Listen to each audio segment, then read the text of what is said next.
Queridos amigos, que a manhã de hoje seja sublime para o seu lar, para a sua casa mental, para você e todos aqueles que estão à sua volta. Hoje, juntos, vamos procurar refletir nesse capítulo do Evangelho que nos convida a um crescimento, a uma libertação para o nosso espírito. Hoje nós vamos iniciar o capítulo 15º, Fora da caridade não há salvação. O de que precisa o espírito para ser salvo? Parábola do bom samaritano. Ora, quando o Filho do homem vier em sua majestade, acompanhado de todos os anjos, sentar-se-á no trono de sua glória.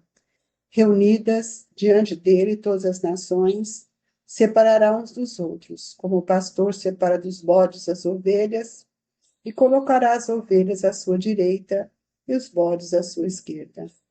Então dirá o rei aos que estiverem à sua direita: Vinde, benditos de meu Pai, tomai posse do reino que vos foi preparado desde o princípio do mundo. Porquanto tive fome, me destes de comer, tive sede, me destes de beber, careci de teto e me hospedastes, estive nu e me vestiste. Achei-me doente e me visitastes, estive preso e me foste ver. Então responder-lhe-ão o justo: Senhor, quando foi que te vimos com fome, te demos de comer, ou com sede, e te demos de beber? Quando foi que vimos sem teto e te hospedamos, ou despidos e te vestimos? E quando foi que te soubemos doente ou preso, fomos visitar-te? O rei lhe responderá: Em verdade vos digo que todas as vezes que isso fizeste a um desses mais pequeninos dos meus irmãos, foi ele mesmo que o fizeste.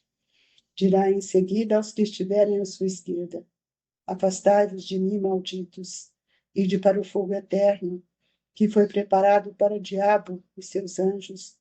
Porquanto tive fome e não me deste de comer, tive sede e não me deste de beber, precisei de tetos e não me agasalhastes, estive sem roupa e não me vestistes, estive doente no cárcere e não me visitastes.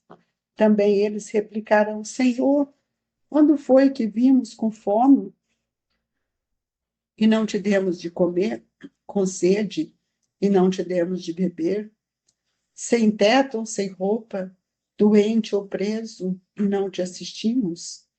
Ele então lhe responderá: Em verdade vos digo, todas as vezes que faltastes com assistência a um destes mais pequenos, deixastes de tê-la para comigo mesmo.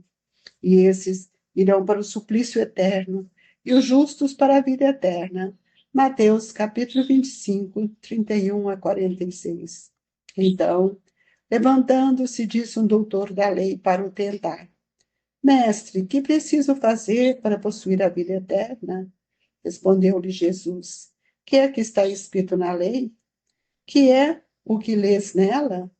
Ele respondeu: Amarás o Senhor teu Deus de todo o coração e de toda a tua alma, com todas as tuas forças, de todo o teu espírito, e a teu próximo como a ti mesmo. Disse-lhe Jesus: Respondestes muito bem. Faze isso e viverás. Mas o homem, querendo parecer que era um justo, diz a Jesus: Quem é o meu próximo? Jesus, tomando a palavra, diz: Um homem que descia de Jerusalém para Jericó caiu em poder de ladrões que o despojaram, cobriram de ferimentos e se foram, deixando o semi-morto. Aconteceu em seguida que um sacerdote, descendo pelo mesmo caminho, o viu, passou adiante. Um levita, que também veio àquele lugar, tendo observado, passou igualmente adiante. Mas um samaritano que viajava, chegando ao lugar onde jazia aquele homem, e tendo visto, foi tocado de compaixão. Aproximou-se dele, deitou-lhe óleo e vinho nas feridas e as pensou. Depois, pondo no seu cavalo, levou uma hospedaria e cuidou dele. No dia seguinte, tirou 2 denários e os deu ao hospedeiro, dizendo: Trata muito bem deste homem. e tudo o que dependeres a mais, eu te pagarei quando regressar. Qual desses três te parecer ter sido o próximo daquele que cair em poder dos ladrões? O doutor respondeu: aquele que usou de misericórdia para com ele. Então vai, disse Jesus, e faze o mesmo. Lucas, capítulo 10, versículo 25 a 37. Pai nosso que estais nos céus, santificado seja o vosso nome. Venha a nós o vosso reino. Seja feita a vossa vontade, assim na terra como nos céus. O pão nosso de cada dia nos dai hoje, Senhor.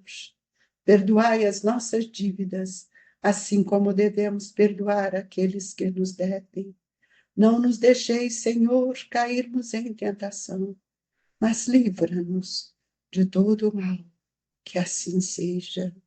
Jesus, que esta prece seja o luzeiro à nossa caminhada, que possamos compreender nas entrelinhas desta lição de hoje o que devemos fazer, desenvolvendo dentro de nós o pensamento de amor e de caridade, para que possamos fugir do orgulho, do egoísmo, que tem avassalado todas as nossas oportunidades de te servir. E é em seu nome, Jesus, tutelados por estes espíritos queridos que olham por nós, é que iniciamos o Evangelho desta manhã. Que o Senhor esteja conosco. Amigos queridos, nós precisamos compreender o que seja essa parábola do samaritano, bom samaritano, diante do momento em que nós estamos vivendo. Nós sabemos que aqui a parábola nos mostra uma passagem do Evangelho que Jesus nos traz, e gostaríamos de dizer-lhes que a parábola é um recurso didático que Jesus trouxe, tirando os elementos da própria natureza onde eles viviam, relacionado à cultura, à história, aos elementos da vida, para que todos pudessem compreender. E aqui nós vamos ver que começa a primeira explanação que Mateus nos traz, vai nos mostrar sobre a questão do próximo. Quando pergunta, né, tive fome e não me desses de comer, tive nu e não me agasalhastes. E essa pergunta é a pergunta que faziam, quando fizemos isso? Eles estavam referindo ao homem Jesus, e não ao Espírito do Cristo, que vinha nos ensinar e ampliar o nosso olhar. E diante do fariseu, dos sacerdotes, do levita, do samaritano, Jesus mostra para nós esta proposta pedagógica que é esta parábola do bom samaritano, para que a gente possa refletir os nossos atos, nas nossas atitudes e, acima de tudo, a nossa postura. Porque aqui ele vai mostrar que o nosso irmão, o fariseu, quando procura Jesus, ele vem indagando para Jesus, né, quem era o seu próximo. E Jesus, então, logo aquela sapiência dele, né, esse espírito que veio para nos ensinar, e ele então narra de uma forma da parábola, uma forma tão grandiosa para nos ensinar. Então, quando o doutor da lei, para tentar o mestre, né, porque eles se sentiam muito superiores, eles vinham de uma cultura lá de Moisés, desde Abraão, então eles não reconheciam a identidade espiritual de Jesus. E ele então disse, mestre, o que preciso fazer para para possuir a vida eterna? Jesus sabia e percebia profundamente qual era o pensamento e o interesse.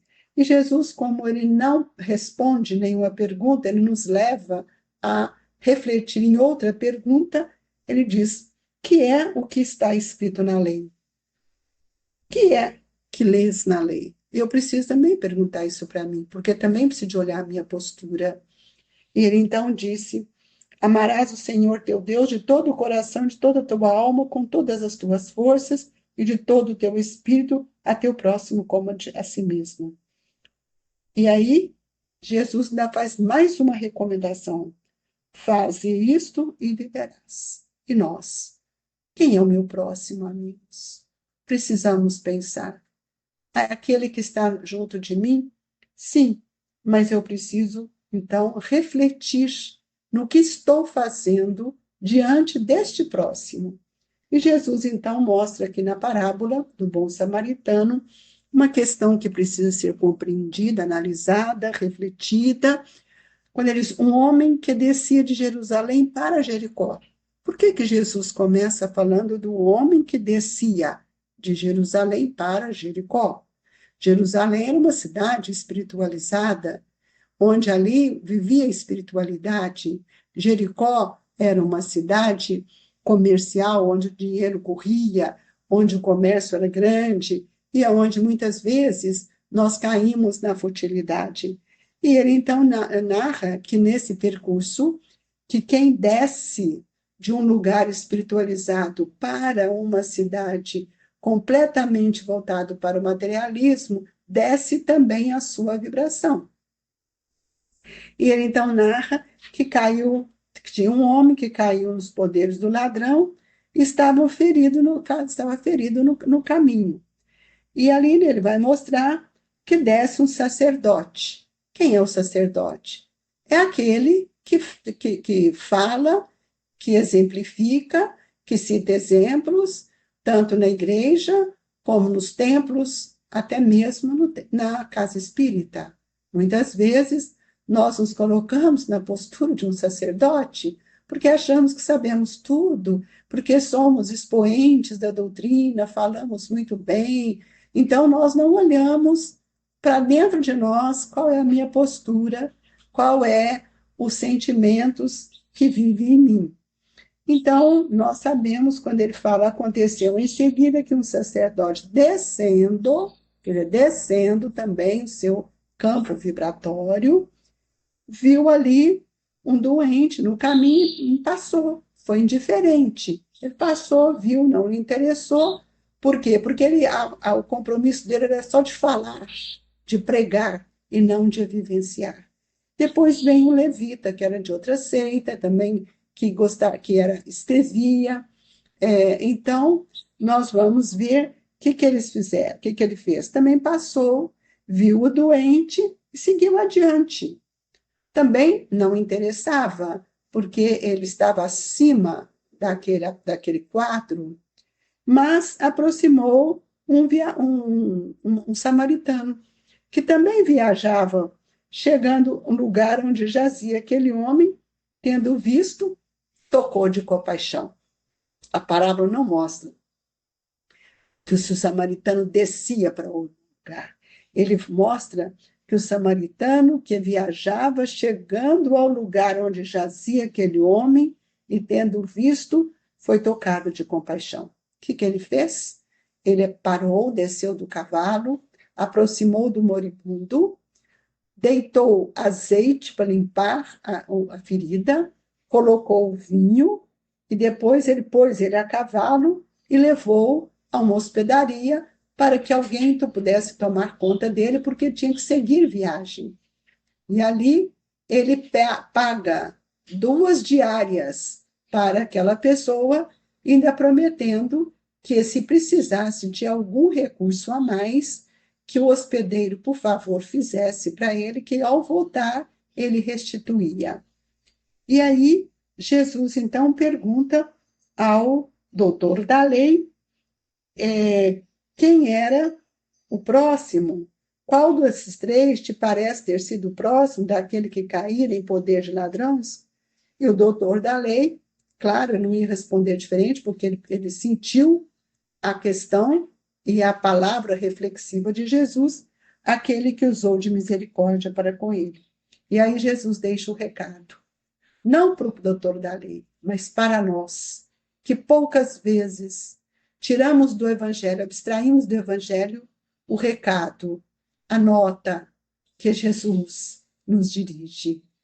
Nós precisamos estar mais atentos para o Evangelho. Por isso que é mais fácil pregar, falar para o outro, do que nós vivenciarmos e exemplificarmos, nos esforçarmos para nos tornarmos verdadeiramente cristãos. E ser espírita cristão, amigos, é bem diferente de ser só cristão, porque nós já temos a noção, conhecimento da vida do Espírito, da consequência dos nossos atos. E ele, então, diz para ele, diz Jesus, faze o mesmo. Então, é o que o recado. Toda vez que nós encontrarmos com um irmão caído, não na rua, mas dentro do lar, nós devemos fazer o mesmo, usar da compaixão para os nossos filhos, nossos familiares, nossos amigos, que transitam na reencarnação conosco. Nós, muitas vezes, falamos para o outro sem observar aqueles que caminham conosco. E Jesus, então, disse para nós, né, que toda a moral de Jesus, Kardec nos mostra, resume na caridade e na humildade, isto é, nas duas virtudes, contrário ao egoísmo e ao orgulho. Mas nós precisamos entender que o samaritano, que era herege, mas que recebeu de Jesus naquela tarde belíssima, ou naquela manhã que Kardec cita, do encontro de Jesus, que os evangelistas citam e Kardec traduz para nós, em Samaria, quando ele fala para aquela mulher samaritana que ele tinha a água pura que matava, que saciava a sede, e ele mostra para ela todas as dores que ela trazia, fala das dificuldades dela, e ela logo pergunta quem era ele, um judeu que estava em Samaria, um lugar que eles não entravam, e Jesus pede que ela fosse chamar os seus. E ela vai chamar os seus para ir conversar. E foi nesse coloca um amigo de 2 ou 3 dias que ele fica na Samaria, convite deles, é que eles entenderam a verdade. Mas eles não só ouviram, eles processaram a verdade na forma do fazer, na forma da ação. Por isso que aquele herege, considerado homens de má vida, é que foi o exemplo do próximo, da humildade e da caridade. E nós, amigos, como tem sido a nossa vivência? De que forma eu tenho vivenciado os ensinamentos de Jesus? Talvez só como o doutor da lei, só como o sacerdote que fala, o levita que escreve, que anota. Então, nós precisamos entender que Jesus nos traz esse recado. Faça o mesmo, que nós possamos fazer, acolher o nosso irmão que está no nosso lar. Talvez não ferido fisicamente, mas ferido moralmente, muitas vezes injustiçado, muitas vezes por não compreender que o orgulho é a trave do seu olho. Amigos, as parábolas de Jesus não são histórias, são ensejos de motivação, são estímulos para que nós possamos analisar, para que nós possamos compreender que nós, fora da caridade, nós não teremos como nos libertar. Como a condição única é que nós temos que preencher toda a nossa existência com sentimentos da humildade, para que nós sejamos úteis àqueles que são transeuntes de nossa jornada evolutiva. Que Jesus nos abençoe e que todos nós possamos ouvir, sentir e ver a grandeza das leis de Deus que estão dentro de nós. Amar a Deus sobre todas as coisas e ao próximo como a si mesmo. Nunca esqueçamos que Jesus nos afirmou a cada um segundo as suas obras. Que a paz de Jesus nos sustente hoje e por todo sempre, nesta hora do passe, do Evangelho, da água fluidificada, que o nosso ambiente espiritual seja renovado em esperança, e que o passe seja o bálsamo a nutrir o nosso pensamento no ensejo de melhorar, de aprender, para que possamos também executar as leis divinas. Que a nossa água seja fluidificada e que juntos possamos agradecer a Deus por tudo que Ele tem nos dado. Deixo no coração de vocês o abraço amigo do Grupo Espírita Esperança e Caridade, Colégio Allan Kardec. Siga em frente, amigos. Jesus espera por todos nós.